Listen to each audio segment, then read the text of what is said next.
Boa noite. Bom, hoje nós vamos falar um pouquinho sobre o primeiro século da era cristã e também falar sobre a vida de alguns discípulos, o papel deles no primeiro século aí, o que eles fizeram, os apóstolos, os discípulos de Jesus Cristo, né? E também sobre a sua morte, como eles morreram, pelo menos os principais. Quem vos fala é o pastor Jusley Gama, e nós estamos tratando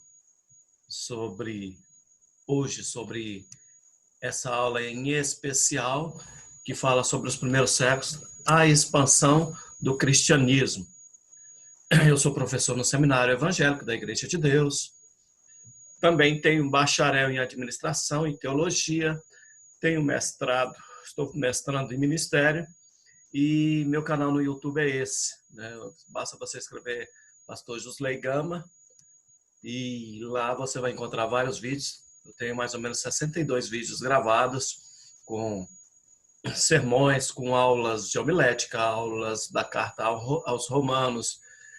Tenho estudos temáticos, né, tem 4 estudos lá sobre temperamentos, tem estudos voltados para os casais, 2 estudos lá, e a gente tem colocado material lá muito interessante para que você possa dar uma olhada e também compartilhar com os líderes da sua igreja e os irmãos lá da sua igreja que interessam por teologia, que gostam do estudo de Deus.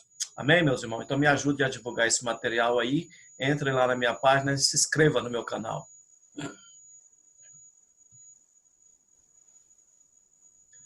Bom, os primeiros séculos, a expansão do cristianismo, nós temos um mapa aqui, e onde está em vermelho aí, são os locais que foram visitados aí pelos discípulos, né?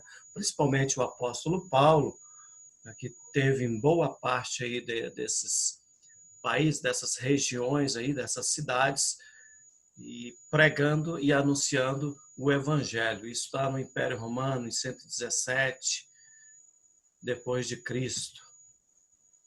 Bom, os primeiros missionários.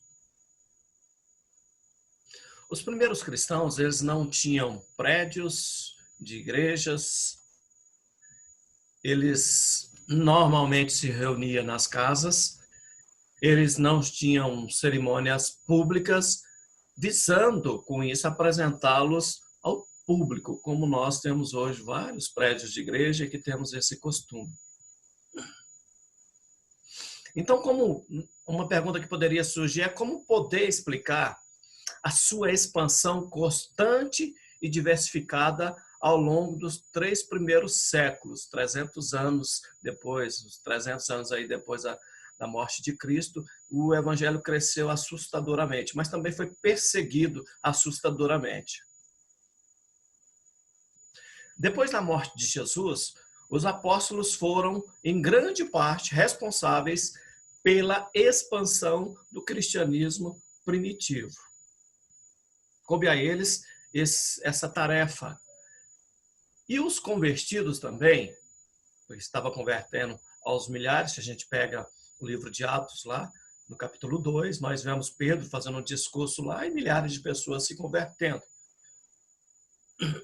Então, os convertidos também fizeram um trabalho missionário no Império Romano, levando o evangelho aonde eles estivessem. Um dos primeiros discípulos aí de Jesus Cristo, Estevão, nós temos aí ele sendo morto, apedrejado pelas pessoas, e nesse momento aqui o livro de Atos narra uma das histórias mais lindas, né, que ele vê o céu abrindo e vê no Senhor Jesus Cristo, né, nesse momento a multidão enfurecida apedreja até matá-lo, e ele é recebido nos braços do Senhor. O primeiro mártir do cristianismo, sendo considerado santo por algumas das denominações cristãs, tanto ela católica, ortodoxa e anglicana, foi Estevão.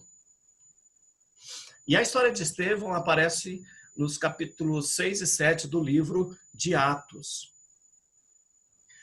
Consta que houve resmungos da parte dos judeus que falavam grego, heleniston, contra os judeus que falavam hebraico, hebraios, porque suas viúvas estavam sendo preteridas na distribuição diaconiai diária de alimentos. Atos 6, versículo 1.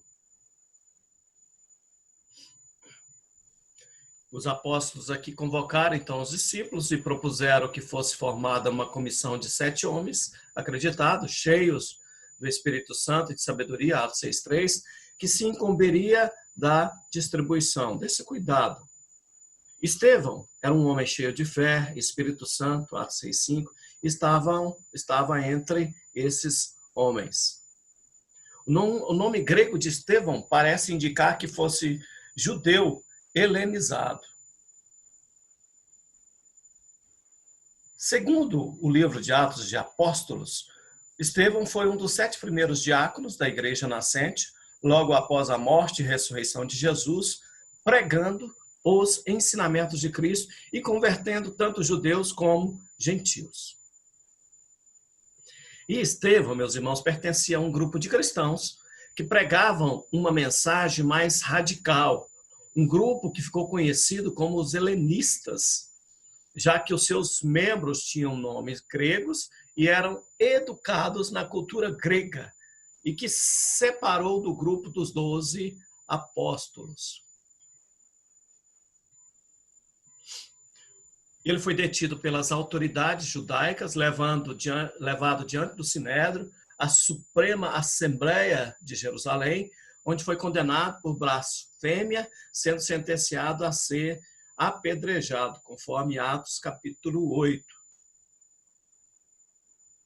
Entre os presentes na execução de Estevão estaria o apóstolo Paulo, que até então era considerado como Saulo, e ainda durante os seus dias de perseguidor de cristãos.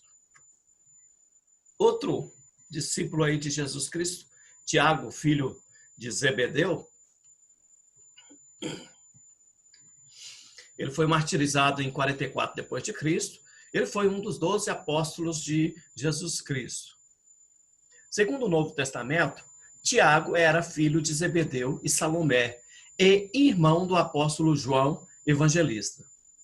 Segundo a Bíblia, ele foi um dos discípulos mais íntimos de Jesus de Nazaré, já que em várias ocasiões onde Jesus só fazia se acompanhar pelos 3 apóstolos, era ele um dos escolhidos junto a Pedro e João. Assim se deu na transfiguração no Monte Tabor, por ocasião da ressurreição da filha de Jairo e no Jardim das Oliveiras, pouco antes da prisão de Jesus Cristo. Tiago, ele é citado entre os testemunhos da terceira aparição de Cristo após a sua morte e ressurreição nas margens do lago de Tiberíades. Pouco mais se sabe acerca da sua vida. A sua última aparição no texto bíblico, mais aceito, é a de que foi o primeiro apóstolo a morrer e teria sido decapitado por ordem de Herodes Agripa I, rei da Judéia, por volta do ano 44, em Jerusalém, Atos 12, 1, versículo 2. É, aliás, o único apóstolo cuja morte vem narrada na Bíblia. Aí nós temos o apóstolo Pedro.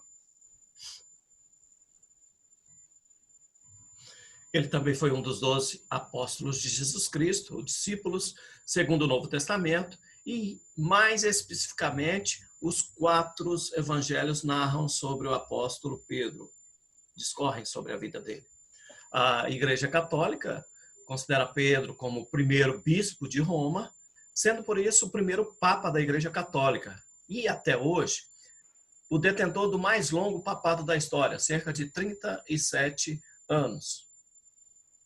Tradição da igreja primitiva afirma que Pedro provavelmente morreu por crucificação, com os braços estendidos, na época do grande incêndio de Roma, no ano 64. E é tradicionalmente considerado que ele foi crucificado de cabeça para baixo, a seu próprio pedido, porque ele se viu indigno de ser crucificado da mesma maneira como seu mestre Jesus Cristo. A partir da década de 1950, intensificaram-se as escavações no subsolo da Basílica de São Pedro, lugar tradicionalmente reconhecido como provável túmulo do apóstolo e próximo de seu martírio no muro central do Circo de Nero. Após extenuantes e cuidadosos trabalhos, inclusive com remoção de toneladas de terra, que datava da coste da colina vaticana para a terraplanagem da construção da primeira basílica na época de Constantino, a equipe chefiada pela arqueóloga italiana Margherita Garducci encontrou que seria uma necrópole atribuída a Pedro. Inclusive, uma parede repleta de grafitos com a expressão Petros N, que em grego significa Pedro está aqui. Também foram encontrados em um nicho fragmentos de ossos de um homem robusto, idoso, entre 60 e 70 anos, envolto em restos de tecido púrpura com fios de ouro que se acredita com muita probabilidade serem do apóstolo Pedro. Nós temos também Tomé. E segundo a história, Tomé não atendeu ao chamado do Senhor para que levasse o evangelho ao Oriente, cuja desobediência fez com que fosse levado como escravo para a Índia. Na Índia, ele foi encarregado de construir um palácio para o rei. Tomé pregava o evangelho e foi preso por conta disso. Fato é que a tradição católica e ortodoxa, bem como fortíssimos indícios indianos dos católicos nativos de Malabar, apoiam a existência desse apóstolo, sua missão evangelizadora e seu martírio. De fato, no século XVI, os portugueses que chegaram à região disseram ter descoberto a cripta de Tomé, suas relíquias, inclusive um pedaço de uma das lanças com as quais Tomé fora morto. Um grupo de cristãos de Tomé, a sudoeste da Índia, ainda prestam culto numa igreja antiga que dizem ter sido fundada por Tomé. Nós temos o apóstolo Marcos, e a tradição cristã o identifica como João Marcos, mencionado como companheiro de Paulo nos Atos dos Apóstolos e que posteriormente teria se tornado um discípulo de Simão Pedro. De acordo com Eusébio, historiador, Herodes de Agripa I, em seu primeiro governo sobre toda a Judéia, 41 d.C., matou Tiago, filho de Zebedeu, e prendeu Pedro, planejando matá-lo após a Páscoa judaica. Pedro, conforme a história conta em Atos 12, de 1 de 19, ele foi salvo milagrosamente por anjos e escapou do reino de Herodes. Ele não sabia se tinha uma visão, se aquilo era real, se ele estava em sonho, né? Mas o fato é que ele foi liberto.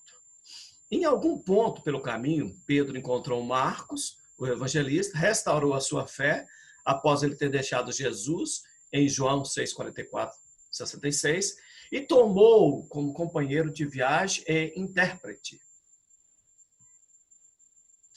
A pregação de Pedro na cidade teve tanto sucesso que ele foi presenteado pelos habitantes da cidade com uma estátua. E a pedidos da população, Marcos escreveu os sermões de Pedro, compondo assim o Evangelho segundo Marcos. Isso está dentro da história aí de Eclesiastes 2, 15 e 16. E antes de partir para Alexandria no terceiro ano de Cláudio, 43 depois de Cristo.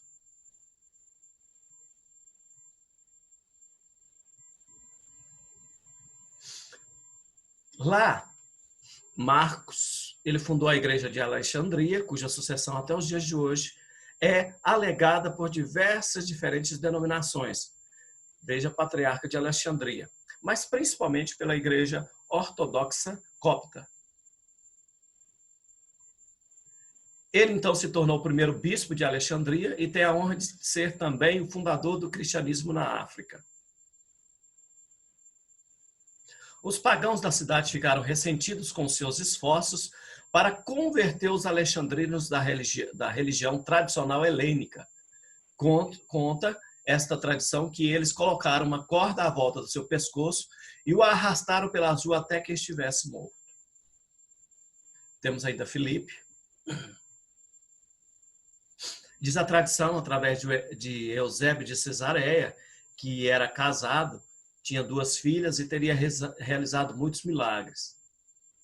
Também diz a tradição que Filipe pregou o evangelho na Palestina, Grécia e na Ásia Menor, onde se diz morreu crucificado e a seguir apedrejado no ano 80 depois de Cristo em Hierápolis, na Frígia. André, outro discípulo. De acordo com Hipólito de Roma, ele pregou na Trácia e sua presença em Bizâncio também é mencionada no apócrifo Atos de André, escrito no século 112, e esta diocese se desenvolverá e acabará por se tornar o Patriarcado de Constantinopla. André é, por isso, considerado como seu fundador. Eusébio de Cesareia, citando Orígenes, conta que André pregou na Ásia Menor e na Sítia, ao longo do Mar Negro, chegando até o rio Volga e Kiev. Daí se tenha tornado padroeiro da Romênia e da Rússia. De acordo com a tradição, teria fundado a sede de Bizâncio, Constantinopla, em 38 e instaurado Estácio como bispo. André teria sofrido martírio através de crucificação em Patras, na Caia. Embora os textos mais antigos, como Atos de André, mencionados por Gregório de Tours, descreve que ele teria sido atado e não pregado a uma cruz latina, e desenvolveu-se uma tradição de que André teria sido crucificado numa cruz do tipo conhecido como cruz decussata, cruz em forma de X, que é mais ou menos isso aqui, comumente conhecida como Cruz de Santo André. Isso teria sido feito a pedido dele próprio, que também, assim como Pedro, se julgava indigno de ser crucificado no mesmo tipo de cruz que havia sido usado para crucificar o seu mestre, Jesus Cristo. Nós temos também o apóstolo Paulo, e eu tenho também uma biografia, um dos meus vídeos aí no meu canal do YouTube, dá uma entrada lá e olha, interessantíssima matéria sobre o apóstolo Paulo. Lá tem muita informação sobre ele, se ele caiu do cavalo ou não, se ele era casado ou não, o que era o espinho na carne, a questão dele ter subido até o 3º céu, tudo eu falo lá na biografia de Paulo. Dá uma olhada lá e entra e vê, meus irmãos. Apóstolo Paulo. O apóstolo Paulo, indiscutivelmente, mantém lugar de maior missionário da primeira igreja.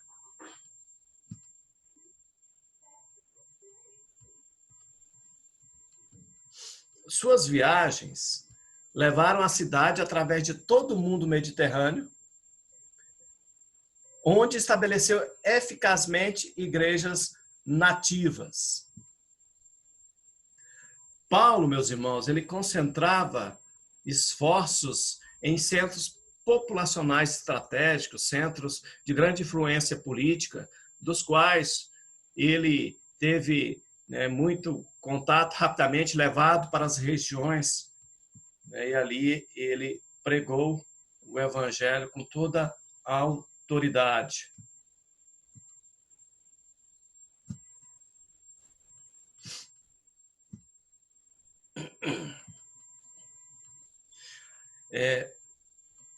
Abordava pessoas de todos os níveis da sociedade e, por conta do seu preparo intelectual, ele tinha toda essa facilidade. Ele abordava pessoas de todos os níveis, estabeleceu igrejas independentes e não estações missionárias. Até hoje, a metodologia de Paulo é usada como exemplo.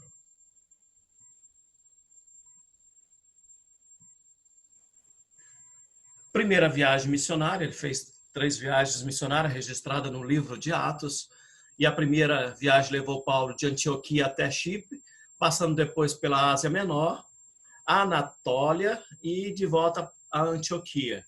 Em Chipre, Paulo enfrenta e cega Elimas, o mago que estava criticando seus ensinamentos ao procônsul Sérgio Paulo. Deste ponto em diante, passa a ser chamado de Paulo e aparece como líder do grupo.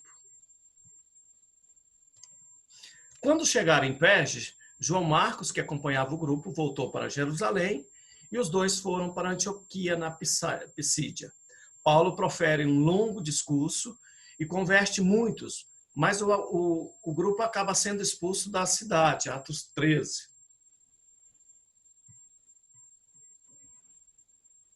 Em Icônio foram novamente expulsos e seguiram para Listra, onde foram confundidos com os deuses romanos, Júpiter e Mercúrio, logo depois que Paulo curou um coxo. As pessoas quiseram adorar eles aqui, eles falaram que não, que eles eram somente homens. Por conta da intriga dos judeus, Paulo foi preso e apedrejado, mas sobreviveu. E com Barnabé seguiu para Derbe. De lá, retornaram, passando novamente pelas mesmas cidades, para reforçar as comunidades recém-fundadas. E terminaram a viagem de Antioquia, conforme consta em Atos capítulo 14. Aqui nós temos o mapa das viagens dele e as cidades que ele fez. Sai de Antioquia, vai para Salamina, passa em Pafos, depois vai em Listra, vai em Perge e volta para Antioquia. A segunda viagem missionária do apóstolo Paulo.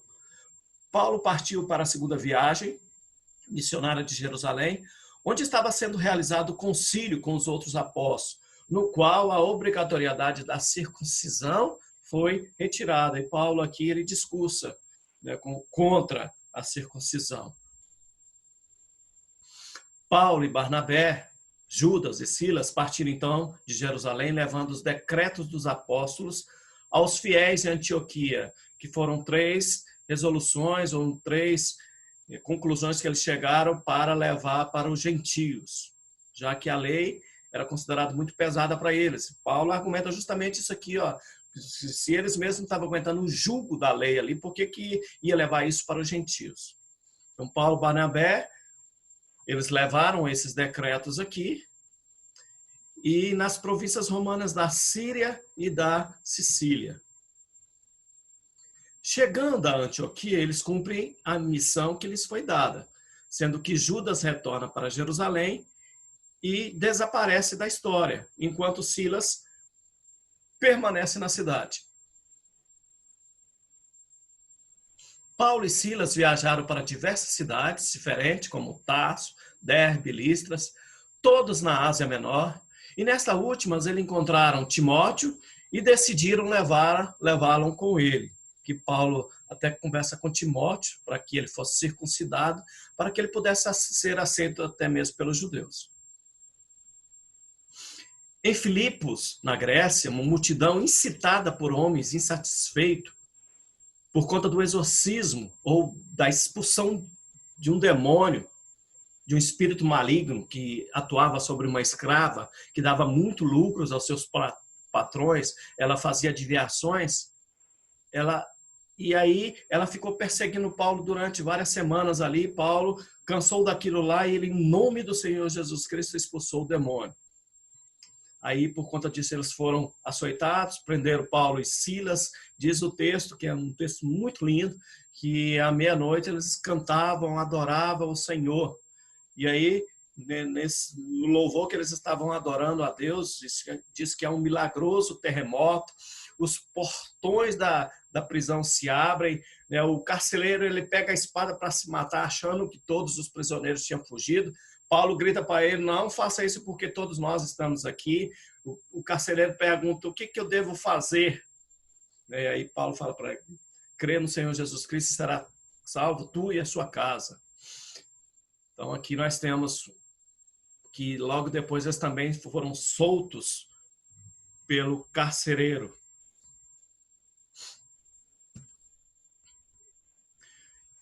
Depois disso, eles seguem, então, para Bereia, de onde Paulo segue para Atenas, deixando ali Silas e Timóteo. Na capital grega, Paulo prega no Areópago contra os muitos ídolos que se encontram ali, onde converte Dionísio, o Areopagita. Paulo, meus irmãos, passou 18 meses em Corinto, onde reencontrou Timóteo e Silas. Lá ele trabalhou com Silas e Timóteo como fazedor de tendas, conheceu Priscila e Áquila, que se tornaram fiéis, crentes e ajudaram Paulo em suas viagens missionárias. A dupla seguiu Paulo e os seus companheiros até Éfeso. E o grupo permaneceu ali para iniciar aquela que seria a mais forte e fiel igreja cristã daquele tempo. Um importante centro da cristandade a partir dos anos 50. Em 52, depois de Cristo, partiu para Cesareia Marítima, passou por Jerusalém e finalmente chegou em Antioquia. Aqui nós temos um mapa, né, da saída de Paulo.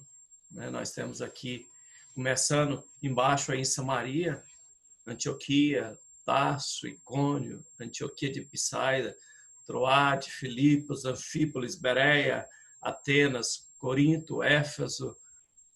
Aí nós temos até chegar em Samaria, Cesareia, Jerusalém e voltando até Antioquia. Terceira viagem missionária do apóstolo Paulo. Paulo iniciou sua terceira viagem missionária passando por toda a região da Galácia e da Frígia. Quando chegou em Éfeso, ficou ali por pouco menos de 3 meses e realizou uma série de milagres, como curas e exorcismo. Depois de provocar uma revolta na cidade, o apóstolo seguiu para Macedônia, passando novamente por Corinto, onde permaneceu por mais 3 meses. Quando ele estava pronto para retornar para a Síria, mudou de ideia por conta de um plano que os judeus tinham feito contra a sua vida, voltando então para Macedônia e dali seguiu para Troade.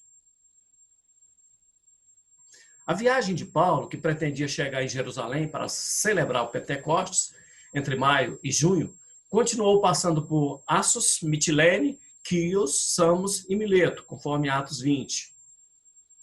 A dura jornada passou ainda por Cós, Rhodes e Pátara, onde Paulo embarca num navio com destino a Tiro, na Fenícia. Depois de 7 dias na cidade, o grupo de Paulo segue para Ptolemaida, Cesareia, onde visitaram Filipe, o evangelista, e finalmente Jerusalém, conforme narrado em Atos 21. Embora Paulo tenha escrito sobre uma visita que fez a Ilíria, ele estava se referindo ao que hoje chamamos de Ilíria grega, parte da província romana da Macedônia, onde hoje está atualmente a Albânia. Nem a Bíblia e nem outra história qualquer conta explicitamente como ou quando Paulo morreu.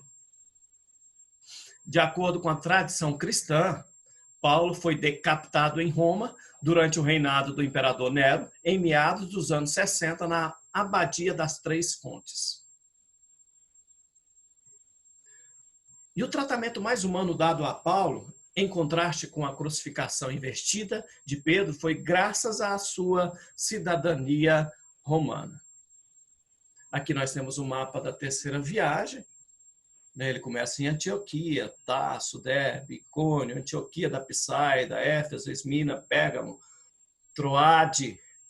Aí ele vai em Neápolis, Filipe, Antípolis, Tessalônica, Bereia, Corinto, Mitilene, volta fazendo esse percurso, depois ele vai para Assos, Mitilene, vai para Assos aqui, depois para Rhodes, para Pátara, Tiro, Ptolemaida, Cesareia, até chegar em Jerusalém.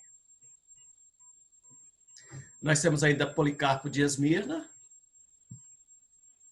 Policarpo havia sido discípulo do apóstolo João, fato atestado por Irineu de Lyon, que ouviu discursar quando jovem, e por Tertuliano. Policarpo ocupa um lugar importante na história do cristianismo primitivo. Ele é contado entre os primeiros cristãos cuja alguma obra sobreviveu. E é provável que ele tenha conhecido o apóstolo João, um dos 12 apóstolos. Irineu escreveu o seguinte sobre ele: um homem que era de estatura muito maior e uma testemunha mais firme da verdade do que Valentim, Marcião e o resto dos heréticos, gnósticos. Policarpo viveu no período seguinte à morte dos apóstolos, quando uma grande variedade de interpretações sobre o que Jesus havia dito e feito estava sendo pregada, principalmente os gnósticos nessa época, que eles estavam muito fortes. Seu papel foi de autenticar o que seria considerado ortodoxo através de sua famosa relação com o apóstolo João. Foi um bispo cristão de Esmirna, no século II, e de acordo com a obra Martírio de Policarpo, ele foi apunhalado quando estava amarrado numa estaca para ser queimado vivo, e as chamas milagrosamente não o tocavam. Bom, o que ajudou a expansão do cristianismo? A gente poderia perguntar, o que realmente ajudou? Então, vocês têm que entender que o primeiro fator foi a estabilidade do Império Romano. Isso contribuiu para que o evangelho fosse expandido muito rapidamente. O segundo fator, estradas e rotas comerciais. Isso possibilitou que as pessoas fossem de uma cidade para outra e pregassem o evangelho. Quando começou a perseguição em Jerusalém, boa parte desses discípulos saíram para poder anunciar o evangelho. Havia também um tempo de paz e prosperidade por conta do reinado romano, e isso também contribuiu para que o evangelho se expandisse rapidamente. E o último fator, uma língua franca, que todos, língua grega, todos falavam, e facilitou aqui o crescimento ou a expansão do cristianismo. Então, todos esses fatores aí contribuíram de uma forma poderosa para que o evangelismo crescesse rapidamente e as pessoas fossem alcançadas. E nós ficamos por aqui. Obrigado por estar comigo. Entre no meu canal, se inscreva, se você não tiver feito ainda, nos ajude a divulgar este material. É um material que a gente tem feito com muito carinho, muito amor, e eu sei que vai abençoar muitas vidas, em o nome do Senhor Jesus Cristo. Eu creio, viu, meus irmãos? Para a honra e glória do Senhor Jesus. Nós fazemos tudo para a glória dele, não para a nossa. Tá bom? Fique com Deus. Até uma próxima oportunidade, se o Senhor nos permitir.